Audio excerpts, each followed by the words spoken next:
Good morning, PW. I'm Ross Wiseman. And I'm Adam Brock. And these are your morning announcements.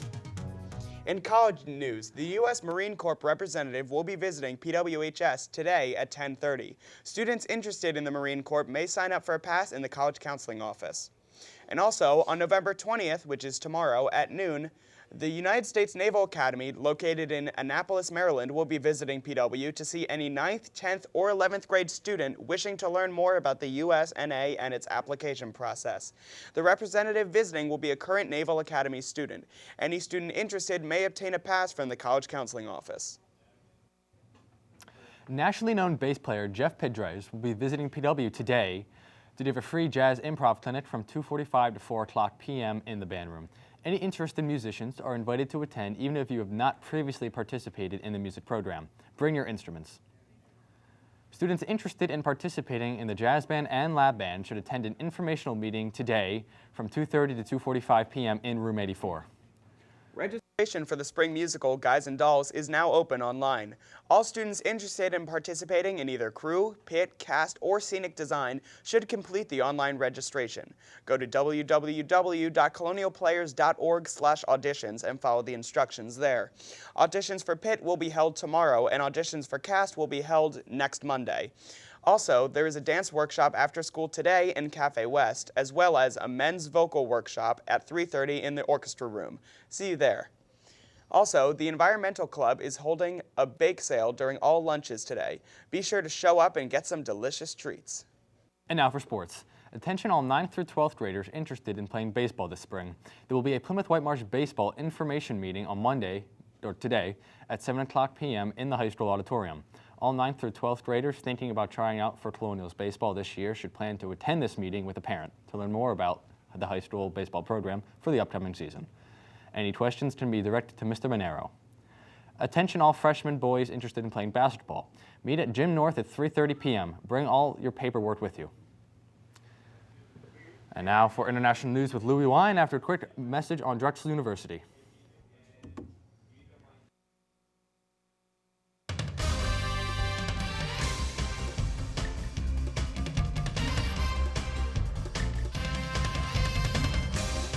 High school students across the Mid-Atlantic region gathered for the second annual Natus Media kickoff of the Student Excellence Awards. On Friday, October 26th, the world's future producers arrived at Drexel University to begin this year's National Academy of Television Arts and Sciences competition. Each year, the Academy sponsors the Drexel event in an effort to bring together students and teachers to explore the campus along with kicking off the Natus competition. Drexel, who hosted the event last year, made the kickoff a more college experience in an effort to prepare high school students for their future steps into the college years. For students to improve their individual projects, the university showed the young producers tips with sound, color correction, and camera movement. However, the most important message delivered to students was the importance of a story. Without a story, there's really no direction, there's really no guidance. So a story is integral to the creation of a film.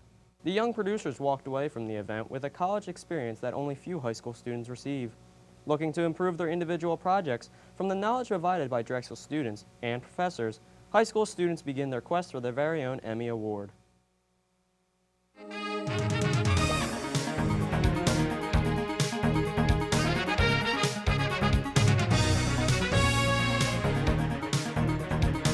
Good morning, PW. I'm Louis Wine with a look at your international news. Police have found a missing 10-year-old girl, but her mother, the accused kidnapper, is still on the run. Camilla Scott allegedly was taken by her mother, 27-year-old Maria Ford. Police say it happened on Friday at 10:45 p.m. on the 2500th block of West Gordon Street. Ford left the area in a dark-colored Chevy sedan. Ford lost custody of her daughter back in October. Police say there was an active warrant out for Ford's arrest for endangering the welfare of a child. On Sunday, shortly after 5:40 p.m., police announced that they have found Scott and she was returned to relatives unharmed. Meanwhile, Ford is still on the run. We'll keep you updated as we know more information. 3 people are in the hospital after a row house fire in northern Philadelphia. The fire started on the 2nd floor of a home Saturday night on the 2500th block of North 17th Street. Officials say 3 adults and 3 children lived at the home. All adults were injured, while none of the kids were hurt, according to officials. A woman between the ages of 65 and 70 and a man between the ages of 25 and 30 suffered smoke inhalation, according to officials. Officials also say a woman in her 20s suffered burns. Firefighters were able to control the blaze. The cause of the fire is still under investigation. The food industry mourns over the loss of the Hostess Band Company as production of their iconic pastries and goods are terminated as of Friday, November 16th. The popular bakery producer creating goods such as Twinkies, Drake's Devils, Dogs, and Wonder Bread announced Friday that they will be suspending their operations. Bakers protested a new contract being placed on them, causing the workers to go on strike. When all is said and done, over 18,500 workers will face unemployment as Hostess shuts down 33 bakeries, 565 distribution centers worldwide, and 570 outlet stores. When asked to comment, CEO Gregory Rayburn reports, "We deeply regret the necessity of today's decision, but we do not have the financial resources to weather an extended nationwide strike." As a future Hostess baked goods, the company plans to seal its assets to the highest bidder. Singer Ronnie Radke hits headlines announcing I See Stars has been kicked off the Thug in Me Is You tour. The Falling in Reverse singer reports that the time has come for I See Stars to go. The young band failed to live up to the second chance they were given after being arrested for drug possession earlier this year. Radke, who has had a history of trouble over the years, is doing his best to recover from his own drug problems and plans to distance himself from the upcoming rockers. Radke comments, "I am very serious about my sobriety and I have been sober for 4+ years now. I've decided to remove them from the tour at the time as I did not want drugs users in my environment." After reading the statement, I See Stars issued their own reporting. "It has nothing to do with drugs or being late. His settlement is entirely false." An official statement from Submarine Records showing the truth of why we were removed is coming.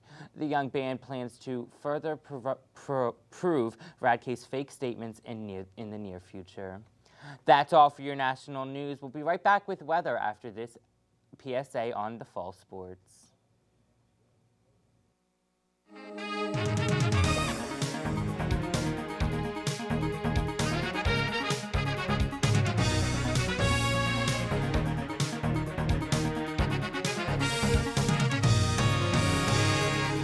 Here at Victory Fields, I'm Ethan Miller to give you the latest sports news. The girls' field hockey team did not do so good this season, ended up finishing 7-7 on the season. Looks like they will not be making playoffs. There's always next year, girls. The girls' soccer team finished 11-3-1 and finished in second place in the conference. Unfortunately, they did not make the playoffs. The girls' volleyball team finished 7-7 on the season. Unfortunately, though, they will not be making the playoffs. Nice try, girls. The boys' golf team finished 13-1 and ended up finishing first in the conference. They had an unbelievable season. A couple guys on the team actually went to districts such as Dave Ponteri and Zach Laser and a few others. Dave Ponteri and Zach Laser just missed the cut for states, which had to be the top 16, but nice try, guys. The boys' soccer team finished 8-5-2 and finished 4th place in the conference. Unfortunately, they did not make the playoffs. As always next year, guys.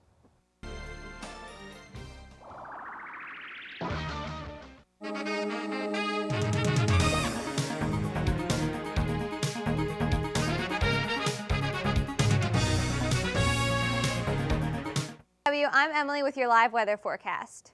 Let's first take a look at our surface map.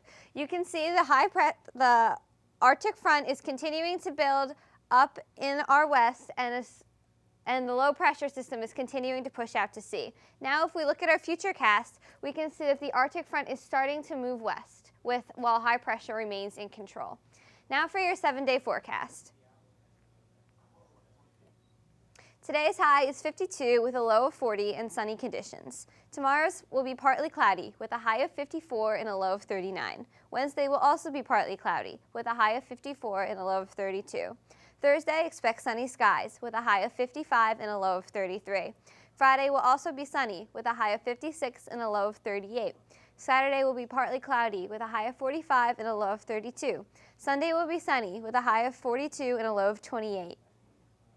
Now we'll go to David Witten with your winter outlook.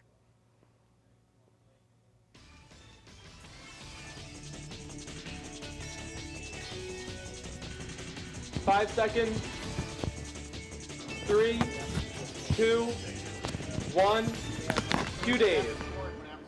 Today I would like to take a look at my official 2012-2013 Winter Outlook that was released on Sunday, November the 18th for the Mid-Atlantic region. I am David Wynn with a look at what you can expect for this upcoming winter. We'll first talk about the winter factors going into this winter, and for this winter I am expecting a neutral Eastern Nino Southern Oscillation, and when you have a neutral ENSO, what that means is you don't have a La Nina or an El Nino, and a La Nina is when you have below average temperatures along the equator in the Pacific Ocean, while an El Nino is when you have above average temperatures, and I'm not expecting to see any of that this winter as the surface temperatures along the equator will be average. And unlike last winter where we had a La Nina, which caused very little snowfall since we saw a very big warm-up, I am not expecting this going into this winter. However, we will be dealing with a negative North Atlantic oscillation given the factors that I've seen the past 2 months in signals. And what that means is when you have a negative NAO, that is when you see a big area of high pressure set up in Greenland.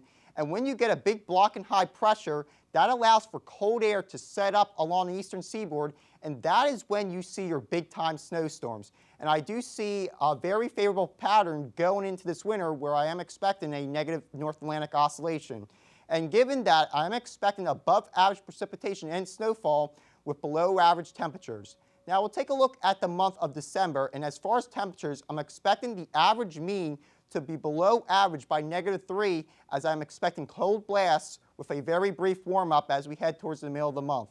We'll take a look at the precipitation that I'm expecting, and as we head through the month, I expect more coastal storms with a mix of rain and mixed precipitation. However, I do think inland areas will start to see snow by mid-month with the potential for a significant snowstorm by late month. And because of that, I am given a 45% chance of a white Christmas for this upcoming season. We'll take a look at the month of January, and for January, I'm expecting temperatures to be below average by -2, as I'm expecting a brief mild spell mid-month, followed by a very big Arctic blast as we head through late in the month. We'll take a look at the precipitation, and as we head through the course of the month, I am anticipating snow events with mixed precipitation with coastal storms that will continue. But I do think by mid-month we will see a dry spell since that's typical for the month of January. But after that, I do think we are going to go into a very favorable period where we could be talking the potential for a major snowstorm. So that will be certainly something that we need to monitor closely as we head through the month of January. We'll take a look at February, and as far as temperatures, it will be a little warmer, but not by much, as I'm expecting the temperatures to remain below average by -1, as I'm expecting big-time Arctic blasts, followed by a moderation in the temperatures by mid-month, as I do think the temperatures will warm up quite a bit. But we'll take a look at the precipitation, and the first half of the month, I do think we still have the potential for a major snowstorm going into the beginning of the month.